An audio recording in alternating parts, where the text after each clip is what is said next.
వారిలో ఒకనికి 7 సహోదరులు ఉన్నారంటండి. 7 సహోదరులు ఉంటే పెద్దోడికి పెళ్లి చేశాడు.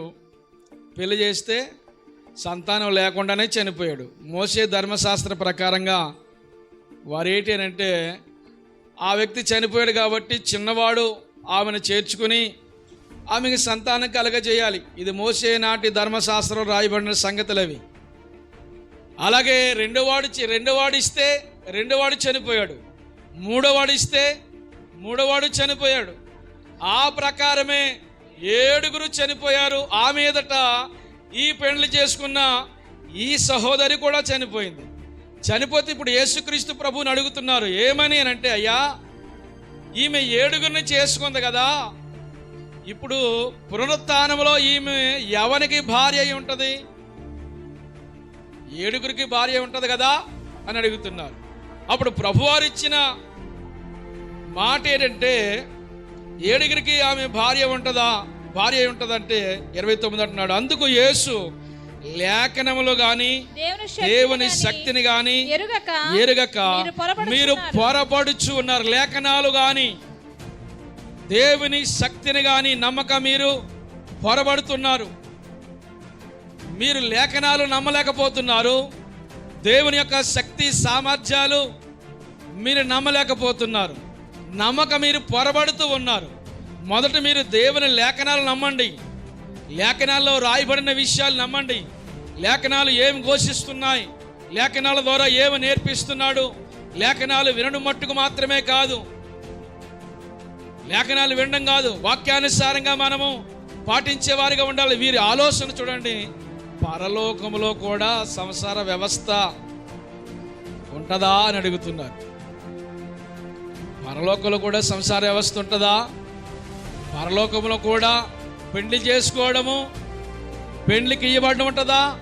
పరలోకంలో పెండ్లి విందు భోజనాలు ఉంటాయా? పరలోకంలో ఏమండి లోక సంబంధమైన రిలేషన్ ఉంటుందా? భర్త భార్యలు సంబంధము పరలోకంలో ఉంటుందా అని ప్రభువారిని అడుగుతున్నారు. వాళ్ళ ఆలోచన ఎప్పుడు కూడా ఎలా ఉంటుందో తెలుసా? భూ సంబంధమైన ఆలోచనే తప్ప కానీ పర సంబంధమైన ఆలోచనగా మార్చబడతలేదండి. పరలోకంలో పెండ్లికి ఇవ్వడం కానీ, పెండ్లి చేసుకోవడం కానీ, అన్నదమ్ముల అనుబంధం కానీ, భార్యాభర్తల అనుబంధం కానీ, బంధాలు ఇలాంటివి ఏమి ఉండవు. అర్థమైందా? పరలోకంలో ఏ భార్యాభర్తలు, ఇక్కడ భార్యాభర్తలుగా ఉన్నాం కాబట్టి అక్కడ కూడా మేము భార్యాభర్తలుగా ఉండొచ్చేమో. అక్కడ కూడా ఒక చక్కటి నివాసం ఇస్తానన్నాడు కదా దేవుడు. అక్కడ మాకు సెపరేట్ రూములు ఏమన్నా ఇస్తాడేమో, స్పెషల్ కేటగిరీస్ ఏమన్నా ఉంటాయేమో. ఇలాంటి ఆలోచన కానీ ఉందా మీకు? అలాంటివి ఉంటే మీరు పొరబడుతున్నారు. దేవుని వాక్యాన్ని భూ సంబంధమైన వాటి మీద తిప్పుతున్నారు మీరు. లేఖనాలు నమ్మండి. లేఖనాల్లో ఉన్న విషయాలు మీరు గమనించండి. పునరుత్థానులైన తర్వాత వారు శరీర సంబంధులుగా ఉండరని ప్రభు చెప్తున్నారు. వారు పరలోకములో దేవదూతల్ని పోలి ఉంటారు, దూతలను పోలి ఉంటారు. స్తోత్రం కలుగుగాక. మన పునరుత్థానం తర్వాత ఎలా మార్చబడతాం? దూతల వలె ఉంటాం అంటండి. స్తోత్రం కలుగుగాక. ఏ దూత? దేవదూతల వలె ఉంటాం. దేవదూతల వలె ఉండాలంటే భూ సంబంధమైన ఆలోచనలు ఏం మనకు ఉండకూడదు. మన మైండ్ ఎప్పుడు ఇక పర సంబంధమైన ఆలోచనల మీదకి వెళ్ళిపోవాలి. పునరుత్థానం తర్వాత దేవదూతలు అంటే ఇంకా నీవు గుర్తుపట్టలేని రూపం, అది గుర్తుపెట్టే రూపమా? మరలా అక్కడ మోసం పోవద్దు. మరలా దేవదూతలు అంటే ఒక ఆత్మరూపంగా మనం ఉంటామేమో. ఈ శరీర స్వభావం, ఈ శరీరం ఏమీ ఇంకొండదేమో అనుకుంటున్నారేమో. దేవదూతలు పోలి ఉంటారు. క్షయమైన శరీరం కాదు, ఇంకా అది అక్షయమైన శరీరముతో ఆ మహిమలోనికి వెళ్ళినప్పుడు పునరుత్థానం తర్వాత ఇలాంటి శక్తి సామర్థ్యాలు నువ్వు కలిగి ఉంటారు. ఈ సద్దుకాయలకి ఏ నమ్మకం లేదంటే పునరుత్థానం మీద నమ్మకం లేదు. మత్తయి సువార్త 3వ అధ్యాయము 7వ వచనం. 3వ అధ్యాయం 7వ వచనం. అతడు పరిచయలోను సద్దుకాయల్లోను, ఇక్కడ సద్దుకాయలు కూడా ఉన్నారు, పరిచయలోను సద్దుకాయల్లోను బాప్తిసం పొందవచ్చును చూచి, సర్ప సంతానమా, రాబో ఉగ్రతను తప్పించుకోవడానికి మీకు బుద్ధి చెప్పిన వాడు ఎవరు? వారు మనసుకు తగిన ఫలాన్ని ఫలించుడి. ఇశ్రాయేలు దేశంలో ఈ పరిచయులు అన్న సద్దుకాయలన్న చాలా ప్రఖ్యాత గాయించిన వారు. పరిచయులు అంటే ఇక చాలా నిష్ఠాగరిష్ట మాట. అన్ని విషయాల్లో ఆచార సంబంధమైన విషయాల్లో చాలా ఇంట్రెస్ట్ చూపుతారు వాళ్ళు. నిష్ఠాగరిష్టమైన వారు చాలా నిష్ఠగా ఉంటుంది. కానీ ఎదుటి వారికి చెప్పేటప్పుడు కూడా చాలా నిష్ఠగా చెప్తారు. ఎదుటి వారికి భారమైన వారు బరువులన్నీ పెడతారంటే వీళ్ళు చిటికిన వెళ్తూ కానీ ఈ పరిచయలు మోయరంట. అందుకని సున్నం కొట్టిన సమాధుల్లారా అన్నాడు, వేషధారులైన శాస్త్రులారా అన్నాడు. వేషధారులైన శాస్త్రులారా, శాస్త్రులు ఏమండి వీళ్ళు పరిచయలు ఉన్నారు కదా, వీళ్ళు చాలా ప్రజల మీద భారం మోపే ప్రజల మాట. కానీ వారి జీవితంలో ఏమైనా మార్పు ఉంటుందంటే మార్పు వారి జీవితంలో కనపడదు. ప్రజలకు మాత్రం మంచిగా చెబుతారు. చెప్పే విషయంలో ఎంత ఇంట్రెస్ట్ చూపుతామో చేసే విషయానికి వస్తువులకి దిగజారిపోతాం. చెప్పడం మాత్రం చాలా సులువే, చెప్పడం చాలా ఈజీయే కదా. 100 మాటలు చెప్పడం కంటే ఒక్క ఆజ్ఞ పాటించడం చాలా శ్రేష్టం అంటాడు. రోజంతా చెప్పే విషయాల మీద మనం ఇంట్రెస్ట్ చూపుతాం. ఈ రోజుని ఊతర కొట్టేశాను, తులకొట్టేశాను, దంచేశాను, కుమ్మేశాను, దులిపేశాను, ధూళి రేగిపోయింది, దుమ్ము లేచిపోయింది అంటాం. కానీ అందులో ఒక్కటైనా కానీ మనము పాటించగలుగుతున్నామా? వారు మనసు ఉండాలి. నాకు ఇంట్రెస్ట్ అయిన ఒక మాట పరిశుద్ధాత్ముడు జ్ఞాపకం చేస్తున్నాడు. చూడండి, రోమాపత్రిక 2వ అధ్యాయం 13వ వచనం.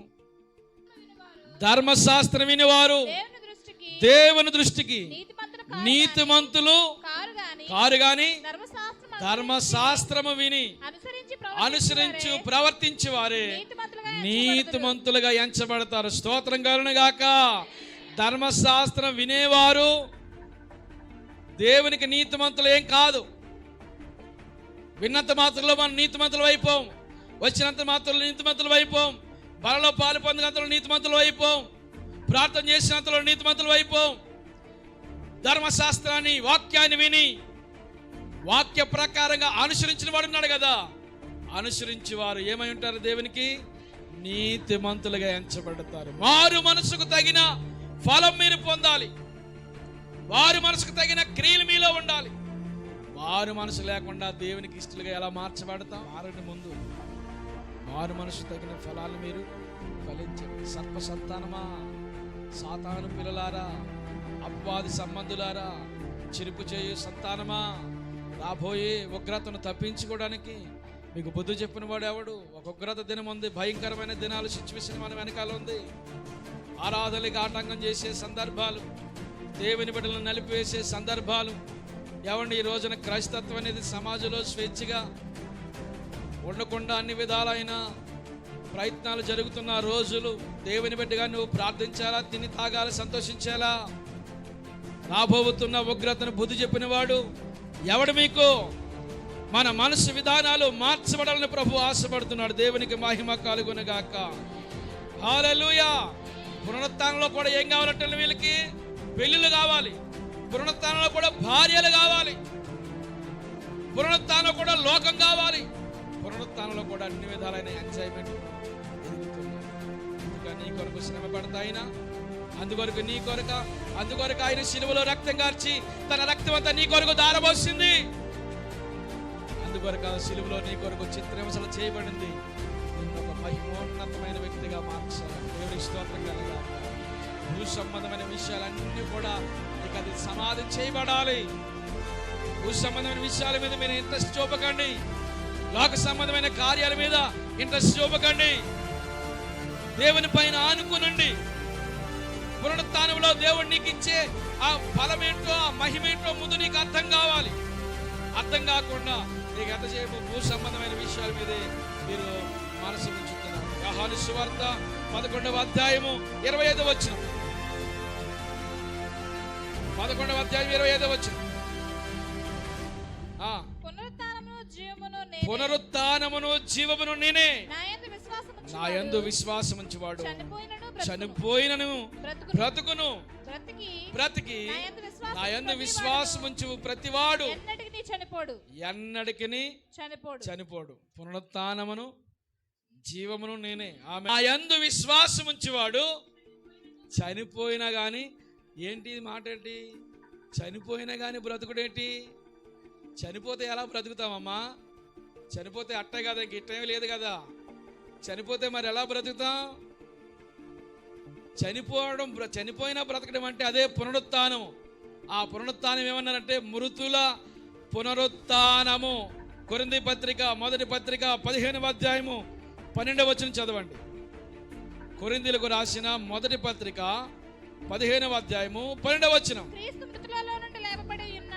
క్రీస్తు మృతుల్లో నుండి లేపబడి ఉన్నాడని ప్రకటింపబడుచుండగా మీలో కొందరు మృతుల పునరుత్థానం లేదని ఎట్లు మీరు చెప్పుచున్నారు. అంటే ఎక్కడ ఈ మాటలు చెప్తున్నారంట? ఎక్కడ చెప్తున్నారమ్మా? కొరింథీ సంఘములో మృతుల పునరుత్థానం లేదు అని చెప్పేవారు కూడా వచ్చారు. అక్కడ సంఘ స్థాపకుడు పౌలు గారు సంఘాన్ని స్థాపించాడు. అద్భుతమైన పరిచర్య కొరింథీ పట్టణంలో జరుగుతుంది. కొరింథీ పట్టణం ఆ చుట్టుపక్కల ప్రాంతాలకు ఒక కేంద్రంగా ఉంది. కొరింథీ పట్టణం ఎక్కువగా పీబై వస్తూ ఉండేది. కొరింథీ పట్టణం నుండి అపోస్తలుడైన పౌలు గారు రోమాకు రాసిన పత్రిక ఉంది కదా, అది కొరింథీ పట్టణంలో ఉన్నప్పుడే రోమా పత్రిక రాశాడు. ఇక్కడ కేంద్రంగా ఈ చుట్టుపక్కల ఈ ప్రాంతంలో చాలా అద్భుతమైన సేవలు జరుగుతూ ఉండేవి.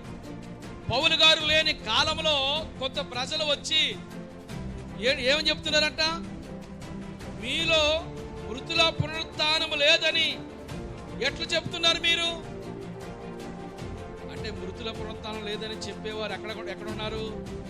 కొరింథీలో ఉన్న సంఘములో కూడా ఉన్నారు మృతుల పునరుత్థానం. ఈ రోజున క్రీస్తు లేవలేదు అని చెప్పేవారు కూడా ఉన్నారా?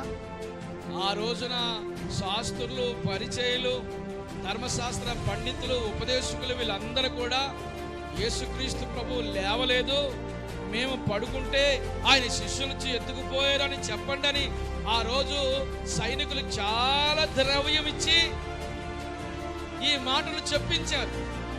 ఈ రోజున కూడా యేసుక్రీస్తు ప్రభు వారు లేవలేదు అనేవారు కూడా లేకపోతే సంఘాల్లో కూడా ఇలాంటి బాధలు ఉన్నాయి. మృతుల పునరుత్థానం లేకపోతే మేము ప్రకటించే సువార్త వ్యర్థమే. మృతుల పునరుత్థానం లేకపోతే మా విశ్వాసము వ్యర్థమే. మృతుల పునరుత్థానం లేకపోతే ఈ ప్రయాసంతా వ్యర్థమే. మృతుల పునరుత్థానం లేకపోతే ఇదిగో ప్రాణ త్యాగాలు కూడా వ్యర్థమే. రోజున ఎంత పరిచర్య యేసుక్రీస్తు ప్రభు యొక్క పునరుత్థానం మీద ప్రకటించబడుతుందంటే, ఆయన లేవలేదని చెబుతున్నారంటే ఈ ప్రయాస అంతా వ్యర్థమే. ఏంటిది ఇప్పుడు? వ్యర్థమే. ఇప్పుడు మన విశ్వాసానికి ఆధారం ఏంటి? పునరుత్థానం. అంతే కదా? అందరిలాగా యేసు ప్రభు కూడా చనిపోయి సమాధి చేయబడి తిరిగి లేవకపోతే మనం దేనికి నమ్ముకోవాలి? ఇంకా ఇప్పుడు మనలో ఉన్న ప్రత్యేకత ఏంటి? మనం ఎందుకు నమ్ముకుంటున్నాం? ఆయన చనిపోయినా కానీ సజీవుడై లేచాడు. ఓ ఇదిగో ఇశ్రాయేలు ప్రజలారా, శాస్త్రులారా, పరిచయులారా, ఓ పండితులారా, మీరు ఆ నజరేయుడైన యేసుని మీరు సిలువే చంపారు. దుర్మార్గులతో పాటు, దుష్టులతో పాటు, నరహంతకునితో పాటు ఆయన ఏం చేశారు? మీరు సిలువ వేశారు.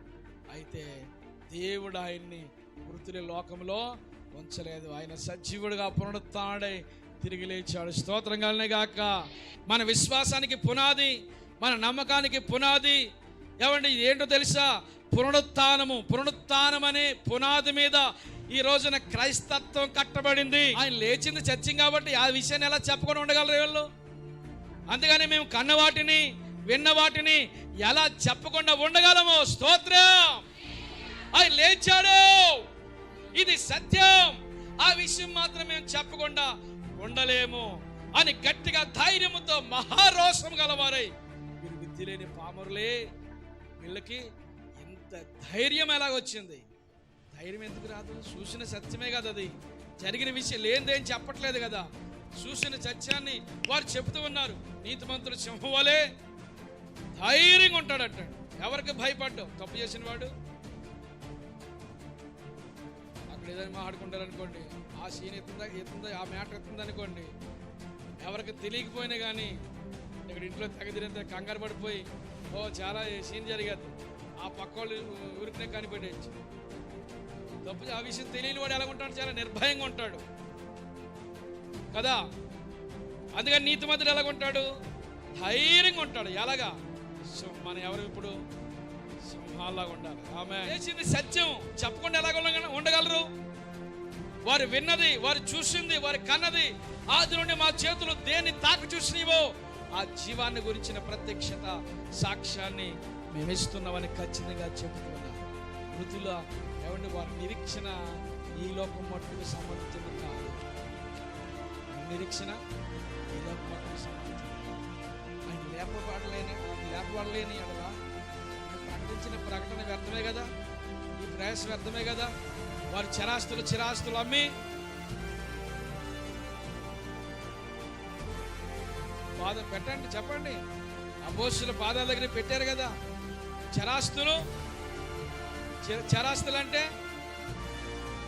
చిరాస్తులంటే వారు సంపాదించుకున్నవి, వారు పూర్వీకుల కాడి నుంచి వచ్చినవి, ఇవన్నీ అమ్మేసి హలో యేసుక్రీస్తు ప్రభు యొక్క ఆ అపోస్తుల యొక్క పాదాల దగ్గర పెట్టేశారండి. పాదాల దగ్గర పెట్టేస్తే ఇక వీళ్ళు ఏం చేశారు? ఎక్కడి నుంచి ఈ పునరుత్థానం గురించి, మృతుల పునరుత్థానం గురించి ప్రకటించడం ప్రారంభించాను. నేను ఏ రీతిలో అయితే తిరిగి లేచానో నా యందు విశ్వాసం వచ్చిన వాడు కూడా అదే తిరిగి లేస్తాడు. ఆ కింద 19 వచ్చిన చదవమ్మ. చాలా అద్భుతమైన మాట అపోస్తలుడైన పౌలు గారు కొరింథీ సంఘానికి తెలియజేస్తున్న మాట. ఈ జీవిత కాలం మట్టుకే మనము క్రీస్తునందు నిరీక్షించు వారమైన ఎడల మనుషులందరికంటే ఏమై ఉంటాం? చెప్పండి, ఏమై ఉంటాం? దౌర్భాగ్యులు. ఎప్పుడు దౌర్భాగ్యులు? ఈ జీవిత కాలం మట్టుకు మాత్రమే మనం క్రీస్తునందు. ఇందులో చాలా గూఢార్థం ఉంది, అర్థమైందా? ఈ జీవిత కాలం మట్టుకే నువ్వు క్రీస్తు నమ్ముకొని దేని వరకు? ఈ లోకంలో పెట్టుబేడ సంపాదించుకోవడానికి, ఈ లోకంలో బంగారం సంపాదించుకోవడానికి, ఈ లోకంలో ఇల్లు కట్టుకోవడానికి, ఈ లోకంలో పెళ్లి చేసుకోవడానికి, ఈ లోకంలో పిల్లలు కనడానిక, పిల్లలకు ఆరోగ్యం ఇవ్వడానిక, ఈ లోకంలో దేని కొరకు క్రీస్తునందు నమ్మకం, మీ నమ్మకం పేరు సంపాదించుకోవడానిక, పలుకుబడి సంపాదించుకోవడానిక, దేని కొరకు క్రీస్తుని వెంబడిస్తా? ఏమంటే ఘనత కొరక? ఘనత కావాలా నీకు? లేకపోతే పేరు కావాలా? ఏం కావాలని దేవుడి దగ్గరికి వచ్చావు? ఎందుకు నమ్మావు దేవుణ్ణి? చిన్న మాట అంటే నువ్వు బాధపడిపోతున్నావే, నువ్వేం క్రీస్తు పెట్టవో? నువ్వు విశ్వాసవా? అందుగా దేవుణ్ణి నమ్ముకోవడం. ఏది క్రైస్తత్వం? ఏది నీలో క్రీస్తు తత్వం ఏమని కనిపిస్తుందా? ఏమంటే మీలో కోపతాపాలు కలిగి భేదాభిప్రాయాలు, భిన్నాభిప్రాయాలు ఉంటే మీరు సంఘానికి ఇబ్బంది కలిగించేవారు కానీ సంఘ క్షేమం గురించి ఆలోచించేవారు కాదు. మీరు ఈ జీవితకాలం మట్టుకు మాత్రమే క్రీస్తునందు నిరీక్షిస్తే మీ నిరీక్షణ ఏంటది?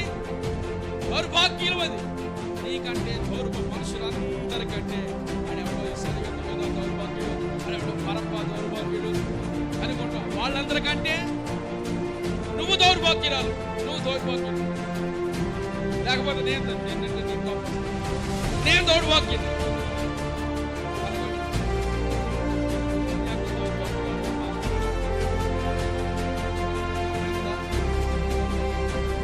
నా దేవుడు నా రాజ్యాన్ని ఇస్తాడు. దేవుని స్తోత్రం కలగాక.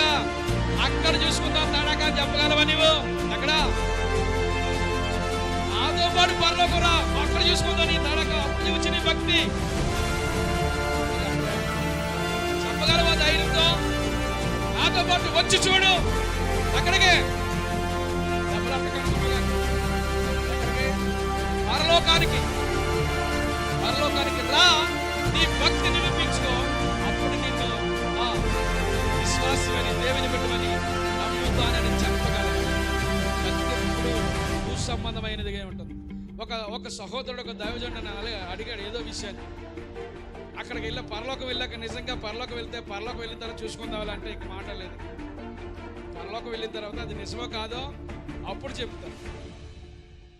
స్తోత్రం కలిగాక. హల్లెలూయా, హల్లెలూయా. మనకంటే ముందుగా భక్తులు ఉన్నారండి, మహానుభావులు ఉన్నారండి. ఏలియాని చూడాలంటే ఎక్కడికి వెళ్ళాలి మనం? దావీదు గారిని చూడాలంటే ఎక్కడికి వెళ్ళాలి? మోషే గారిని చూడాలంటే ఎక్కడికి వెళ్ళాలి? మోషే పరలోకం లేడంటారా? కనాను దేశం వెళ్ళలేదు కదా, పరలోకం ఎలా వెళ్తాడు అనుకుంటారు మీరు? పరలోకంలో ఉన్నాడని అనేకమైన వాక్యాలు, ఆధారాలు ఉన్నాయి. రూపాంతర పర్వతం మీద ఎవరు వచ్చారు యేసు ప్రభు దగ్గరికి? మోషే వచ్చాడు. ఆయన పరలోకంలో స్థానం ఉందా లేదమ్మా? కనాను దేశం వెళ్ళలేదని కాన్సెప్ట్ వదిలేయి, అది శరీర సంబంధమైంది. నీకేం కావాలి? శరీర సంబంధమైన కావాలి. శరీర సంబంధమైన విషయాల మీద దృష్టి పెడుతున్నాం. శరీర సంబంధమైన విషయాలు విడిచిపెట్టు, లేకపోతే పునరుత్థానములో నీకు ఆ మహిమలోకి ప్రవేశించే భాగ్యం కోల్పోతావు. దేవదూతల స్వరూపంలోనికి నీవు మార్చబడతావు. స్తోత్రం కలిగిన గాక. ఏమండి, ఈ భూ సంబంధమైనన్ని విడిచిపెట్టాడు. తక్కువ టైం ఉంది మనకి. హలో, తక్కువ టైం ఉంది, చాలా తక్కువ సమయం ఉంది మనకి. ఈ తక్కువ సమయంలో ఎక్కువ విశ్వాసాన్ని మనం సంపాదించుకుందాం, విశ్వాసులుగా బ్రతుకుదాం. శరీర సంబంధమైన ఫీలింగ్స్ అన్ని విడిచిపెట్టండి. ఏమండి, నీకు ఇబ్బంది, సంఘానికి లేకపోతే భక్తికి ఇబ్బంది కలిగించి అన్ని భూసమాధి చేయాలి. స్తోత్రం కలుగును గాక. అవన్నీ యేసు నామములో కాలిపోవును గాక. నువ్వు దేవుని మహిమలోనికి ప్రవేశించుదువు గాక. నువ్వు ఇంకా ఇబ్బందికరంగా ఉన్నావు అనుకో, ఇబ్బందికరంగా ఉంటే ఎక్కడికి వెళ్ళావు? ఆ పునరుత్థానపు మహిమలోనికి నీవు ప్రవేశించు. ఆయన ఇల్లాడు పునరుత్థాన మహిమలోనికి. ఆయన ఇల్లాడు, ఆయనతో పాటు మనము కూడా ఆ మహిమలోనికి. నీతో ఎవరి దగ్గర ఏమన్నా కానీ నాతో పాటు పనులు కూడా చూడండి. ఆమేన్, ఆమేన్, ఆమేన్. మన ప్రయాణం ఎక్కడికి? మన విశ్వాసపు అడుగు పరలోకపు ప్రయాణంలో మనం ఉన్నాం. ఆమేన్. పరలోక ప్రయాణం వెళ్ళేటప్పుడు మన గమ్యస్థానానికి చేరాలి. మధ్యలో చాలా స్టేజీలు వస్తాయి. స్టేజీలు ఇలాగ వస్తూ ఉందనుకోండి, అక్కడ సినిమా వేస్తున్నారు అనుకోండి, మధ్యలో మాస్టర్ గారికి కాల్ కట్టి సినిమా బాగుందనుకుని వెళ్ళేవనుకో, ఇంకా సమాధిలో పడుకుంటావు. 1000 సంవత్సరాల తర్వాత లెగిస్తావు.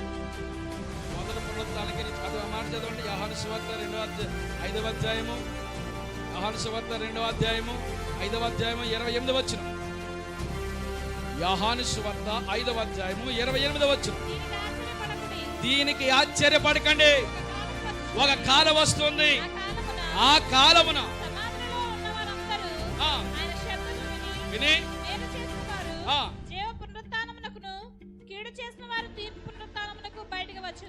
మేలు చేసిన వారు జీవ పునరుత్థానానికి, కీడు చేసిన వారు తీర్పు పునరుత్థానం. ఒక కాలం వస్తుంది, దీనికి ఆశ్చర్యపడకండి అమ్మా.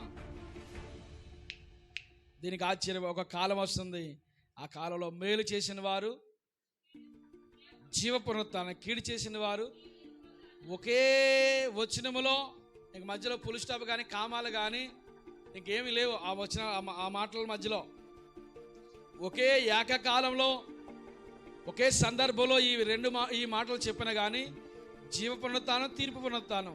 జీవ పునరుత్థానం ముందు జరుగుద్ది, తీర్పు పునరుత్థానం తర్వాత జరుగుద్ది. జీవ పునరుత్థానం తర్వాత తీర్పు పునరుత్థానం 1000 సంవత్సరాల తర్వాత జరుగుద్ది. అర్థమైందా? అప్పటి వరకు వీళ్ళు ఎక్కడ ఉంటారు? సమాధుల్లోనే ఉంటారు, మృతుల ఆ లోకములోనే ఉంటారు, లేక పాతాళపు లోకములోనే ఉంటారు వాళ్ళు. అప్పటి వరకు లేవరు. మొదటి పునరుత్థానం, జీవ పునరుత్థానం మొదట జరుగుద్ది, తీర్పు పునరుత్థానము తర్వాత జరుగుద్ది. ఈ మొదటి ప్రకటన గ్రంథంలో ఉంటాడు, ఈ మొదటి పునరుత్థానములో పాలు పొందుకున్నవారు ధన్యులు. స్తోత్రం.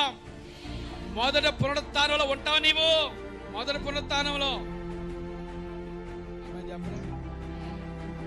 ఎవరు మొదటి పునరుత్థానంలో? ఇంకా నీవు భూ సంబంధమైన ఆలోచనలు ఉన్నావంటే ఆ మొదటి పునరుత్థానంలో ఉండవు.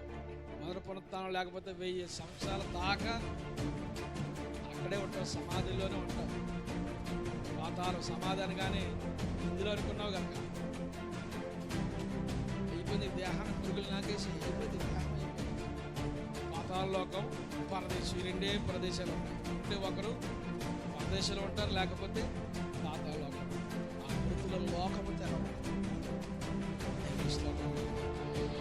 మృతులందరూ అక్షయులుగా. ఈ మొదటి పునరుత్థానంలో పాలు పొందినవారు మృతుల పునరుత్థానం లేదు అని నమ్మేవారు కూడా ఉన్నారు. ఒకవేళ నువ్వు నమ్మకపోతే నువ్వు అక్కడే ఉంటావు. విశ్వాసంతో మనం ఉండాలి. కొరింథీ పత్రిక 15వ అధ్యాయం 51వ వచనము, ఇదిగో మీకు ఒక మర్మము తెలుపుచున్నాను, మనమందరము నిద్రించము గాని నిమిషములో ఒక రెప్పపాటున కడబోర మోగగానే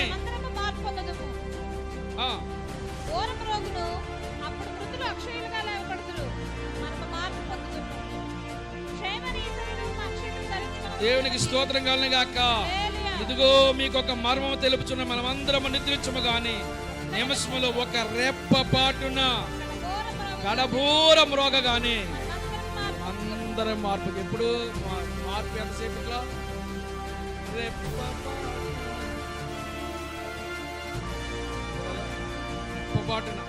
మార్పు ఎంతసేపు? రెప్పపాటు అంటే ఎంత? తగ్గబడతా? అదిగో అయిపోయింది అంతే. రెప్పపాటు అంటే అయిపోయింది అంతే. ఈ రెప్పపాటులోనే కోట్ల మంది ఒక్క రెప్పపాటులో ఒక్క సెకండ్లోనే మార్పు చెందేస్తారండి. దేవునికి చప్పలు కొట్టి ప్రభుకి స్తోత్రం తెలియజేద్దాం. గట్టిగా ప్రభుని స్తుతిద్దాం. మనమందరం మార్పు చెందే రోజు రాబోతా ఉంది. ఏమండి, అద్భుతమైన ఆ మహిమ కలిగిన ప్రదేశాన్ని, ఆ రాజ్యాన్ని నీవు పోగొట్టుకుంటావా? ఈ జీవితకాలం మట్టుకుంటావా? ఈ జీవితకాలం మట్టుకు నమ్ముతావా? ఈ లోకంలో ఉండాలని, ఈ లోకంలో నాకు ఏదో దక్కలేదని, నాకు పేరు రాలేదని ఒకరు, ఘనత రాలేదని ఒకరు, గుర్తింపు రాలేదని ఒకరు, లేకపోతే ఇవ్వలేదని ఒకరు, చేయలేదని ఒకరు, వాళ్ళకి ఇచ్చానని ఒకరు, నాకు ఇవ్వలేదని, అనేక రకాలైన మనస్తత్వాలండి. అనేక రకమైన మనస్తత్వాలు. విడవండి, ఆ ఫీలింగ్స్ అన్నీ విడవండి. మనం పరలోకపు మహిమలోనికి మనం వెళ్ళాలి. ఆమె చెప్తారనుకున్నాను, మీకు పరలోకం వద్దు, మీకు నరకమే కరెక్ట్. మీకు నరకంలో కాలిపోవాలా? నేను ఆ మాట అనకూడదు. మీరందరూ పరలోకం వెళ్ళాలి. ఆమె మనందరూ పరలోకంలో ఉండాలి. బ్రతిమలాడుతున్న మీ కాళ్ళు పట్టుకుని దండం పెట్టి చెప్తున్నాను, లోక సంబంధమైన విషయాల మీద అసలు ఇంట్రెస్ట్ చూపకండి. లోక సంబంధమైన విషయాల మీద దృష్టి పెట్టకండి. విడవండి ఇవన్నీ. క్షణమాత్రలోనే మార్పు ఎంత? రెప్పపాటులో మార్పు చెందుతాం.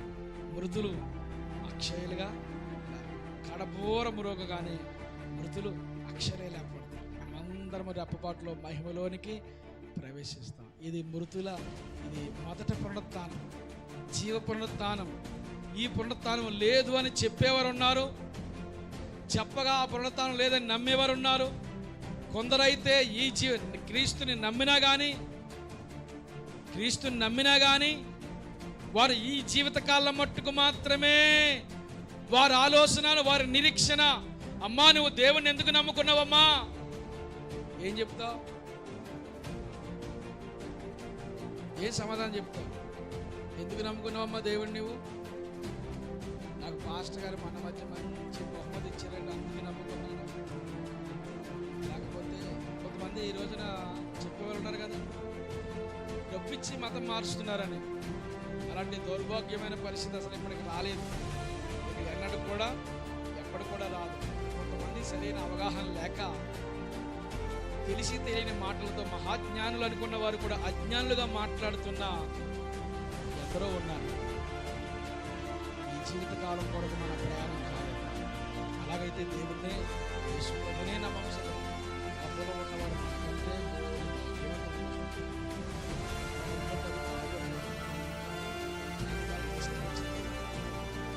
ఎంజాయ్మెంట్కి, ఏ విధమైన కొరత ఉన్నాడు దేవుడు. ఈ లోకంలో దేవుడు అవసరమా? చెప్పాలి. ఈ లోకంలో దేవుడు అవసరమా వ్యక్తికి? అన్ని ఉన్నప్పుడు ఈ లోకం కొరకు మాత్రమైతే ఎందుకు మనకి?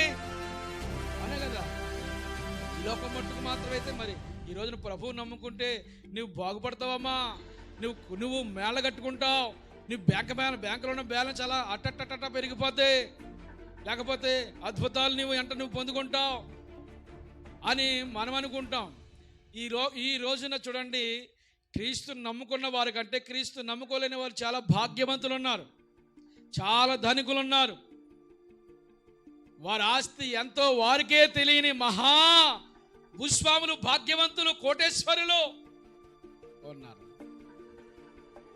ఈ లోకం మట్టుకు మాత్రమే. అయితే మన కాన్సెప్ట్ ఈ లోకం మట్టుకు మాత్రం కాదు.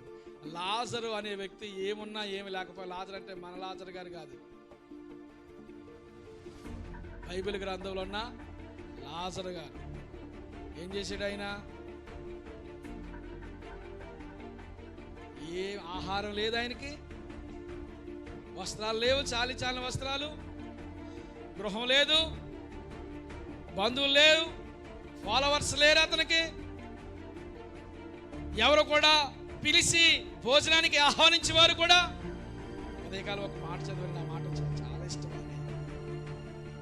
నువ్వు ఎవరినైనా భోజనానికి పిలిస్తేనంట తిరిగి మరలా నిన్ను భోజనానికి పిలిచే సామర్థ్యత ఉన్నవారిని పిలవకూడదంట. అర్థమైందా? మరలా నీకు తిరిగి వాళ్ళు భోజనం పెట్టగలరు అన్నవారిని పిలవకూడదంట.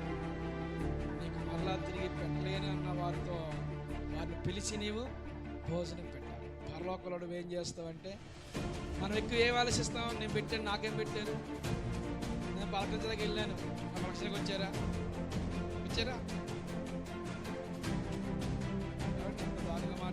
కానీ దేవుని వాక్యం అంత దేవుని, మన ఆలోచనకి దేవుని వాక్యం చాలా భిన్నంగా ఉంటుంది. నేను పెట్టాను, నాకు పెట్టారా? నేను వెళ్ళాను, నాకు వచ్చారా? నేను చచ్చినప్పుడు వచ్చారా? చచ్చినప్పుడు వెళ్ళడానికి? ఇలాంటి భిన్న ఆలోచనలన్నీ, ఈ ఆలోచనలు యేసు నామములో కాలిపోవును గాక. అందలేదా వాక్యం అలాగా? ఏమని? తిరిగి మరలా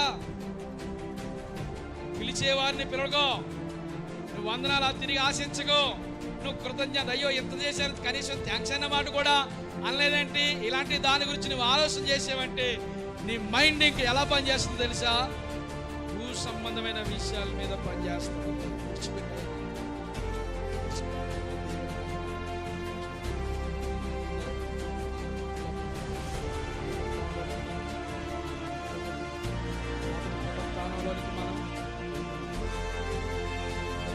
మనందరం పాలు పొందుకుంటాం. భూ సంబంధమైన విషయాలన్నీ విడిచిపెట్టుదుముగాక, పర సంబంధమైన విషయాల మీద మనం ఆసక్తి చూపుదుముగాక. లోకాన్ని విడిచిపెట్టాలి, లోకపు ఆలోచనలు విడిచిపెట్టాలి. ప్రభులో మనం ముందుకు నడిపించబడదాం. అట్టి కృప ప్రభు మనందరికీ అనుగ్రహించునుగాక.